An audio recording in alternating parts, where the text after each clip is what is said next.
Salut à toute la diaspora africaine. Bonjour à tout le monde, bonjour. Aujourd'hui, je voulais juste parler de la communication, comment s'entretenir, parler. En gros, c'est ça quoi. Quand je parle de la communication, je ne parle pas de la communication du genre est-ce que tu sais t'exprimer en anglais, est-ce que tu sais t'exprimer en français, en allemand, en chinois. Non. Je parle de comment nous nous exprimons chaque jour. Est-ce que nous arrivons à nous faire comprendre? C'est ça le but en fait. On peut parler, mais est-ce que les gens qui sont en face de nous comprennent? C'est ça le plus important. Parce qu'ils ne nous comprennent pas, ça a tendance à envoyer après des palabres, des frustrations et tout ça. Donc en gros, ce que je peux dire sur ce sujet-là, c'est quoi? La plupart des gens qui bavardent trop, qui parlent, ça dit, ils tournent autour du pot, essayer de les comprendre. Ils ont été beaucoup frustrés. C'est-à-dire que peut-être dans leur vie, ils n'ont pas eu la chance de toujours exprimer leurs sentiments. Ils ont été toujours chassés, rejetés. Donc, il y a eu beaucoup de trucs au-dedans d'eux et c'est ça. Aussi, il y a un autre groupe de personnes qui sont là, qui gardent tout dans leur cœur. Ils ne parlent pas, ils sont là comme ça. Des rancuniers. Poser des actions positives, bien chic, tout ça pour les chouchouter. Ça va, voilà, un pour toi, voilà, si, voilà, c'est ça. En gros, je veux juste dire qu'il y a des extrémités. Il y a ceux qui parlent beaucoup et il y a ceux qui ne parlent pas beaucoup. Donc, vous êtes au milieu là-bas et voilà maintenant, qu'est-ce qui se passe? Comment vous devez dealer avec tous ces gens-là? C'est pas facile. C'est pas facile.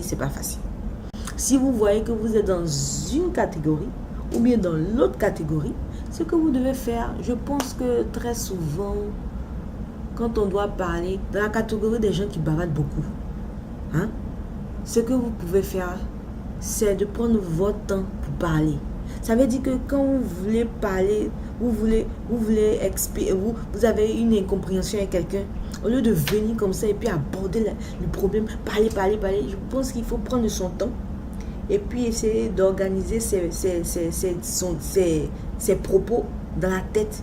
Essayez de voir qu'est-ce que vous allez dire d'abord, après ensuite quel est le point que vous allez émettre. Essayez de voir un plan détaillé dans votre tête.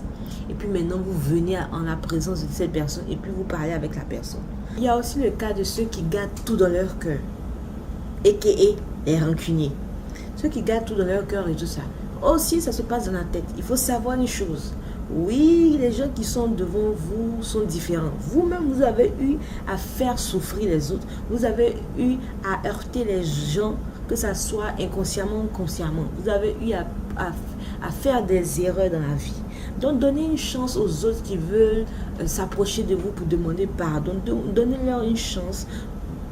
Pardonnez-les. Et puis, ça va leur permettre aussi d'apprécier votre présence. Nous ne sommes pas parfaits. C'est ce que vous devez vous dire. Personne n'est parfait. Et la relation, mais l'expérience que vous avez eue avec telle personne n'est pas forcément la même que vous avez avec une autre personne. Donc, essayez de vous extérioriser un peu. Essayez de vous extérioriser. Si vous ne voulez pas trop parler, si vous n'aimez pas trop parler, mais c'est dur de parler, essayez d'envoyer des textes ou bien écrivez. En tout cas, il y a plusieurs moyens pour se faire comprendre. Donc, c'est ça. Maintenant, ça ajoute à tout cela, ça ajoute à ce groupe-là, de ceux qui parlent trop, ou bien de ceux qui ne parlent pas beaucoup, ça ajoute le fait qu'il y ait la communication entre un homme et une femme. Souvent, il y a un clash. La femme n'arrive pas à comprendre l'homme, l'homme n'arrive pas à comprendre la femme. Et puis voilà, il y a une frustration ici, incompréhension ici, palabre ici, blablabla ici. C'est pas facile. Donc, je pense que dans ce cas-là, en gros, il faut un peu de discernement. C'est quoi le discernement? Le discernement te permet de regarder au travers des actions le motif réel de tout un chacun. Donc tu ne vas pas... Ça veut dire que s'il y a une incompréhension, tu ne vas pas commencer à t'énerver, crier. Non, mais c'est qu'on a... Non. Le discernement, c'est une faculté divine. Ça veut dire qu'on ne naît pas et puis on est tellement rempli de discernement. Non. C'est une faculté divine. La sagesse, c'est une faculté divine. Donc, tu demandes à Dieu pour toi. Tu demandes à Dieu pour toi. tu demandes à Dieu pour toi. Et puis tu vas avoir pour toi. Prions, hein. Demandons à Dieu de nous équiper avec plus de sagesse et de discernement pour que nos relations soient plutôt faciles, pour qu'on enjoy, pour qu'on savoure, pour qu'on expérimente une quiétude dans nos relations de tous les jours. Souvent, il y a des gens qui sont fatigués, ils vont te parler pas mal, hein. De la manière dont ils vont te parler, tu vas prendre ça comme une foutaise. C'est une foutaise. Mais la personne était juste fatiguée. Elle ne s'est pas bien extériorisée quand elle te parlait, mais elle était juste fatiguée. Tu peux passer dessus. Est-ce que tu peux passer dessus? Quand tu as un peu de discernement, oui, tu peux passer dessus. Et tu dis d'une manière très sage à la personne, tu sais quoi, je n'ai pas trop aimé la manière dont tu me parlais l'autre fois. Là. Je sais que j'étais un peu fatiguée, mais pardon, il faut faire attention parce que je m'apprêtais à mal prendre. Ok, on dialogue sans trop crier, sans trop frapper sur la table, sans trop s'énerver. On peut parler un peu sérieusement. Ok. Moi-même, j'ai eu dernièrement à expérimenter ça. Il y avait une incompréhension entre moi et mon mari. Donc, j'ai parlé comme ça. Il n'avait pas trop compris. Il m'a dit en même temps, Sonia, je n'aime pas tes sciences là. Hein. Ta manière de me parler là, je n'aime pas trop ça. Hein?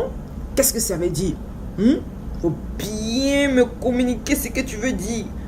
Et moi j'ai dit, oui, j'ai compris, je vais bien te communiquer. J'ai compris, je m'excuse. Je m'excuse. C'est ce que j'ai dit. Parce que si je rentre trop dans les détails, non, mais c'est ce qu'il voulait dire. Mais non. Ça c'était comme ça que je parlais avant.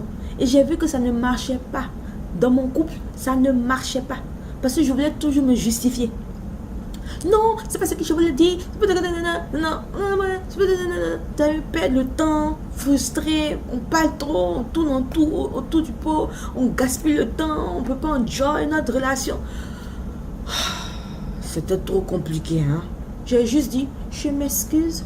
J'ai compris. Je vais faire plus attention. Chérie. Donc, on apprend tous, hein. On apprend tous. Donc, demandons encore à Dieu encore plus de sagesse et de discernement dans nos relations de tous les jours. Ça va aller. Et puis, on va enjoy. Oui, on va enjoy la vie.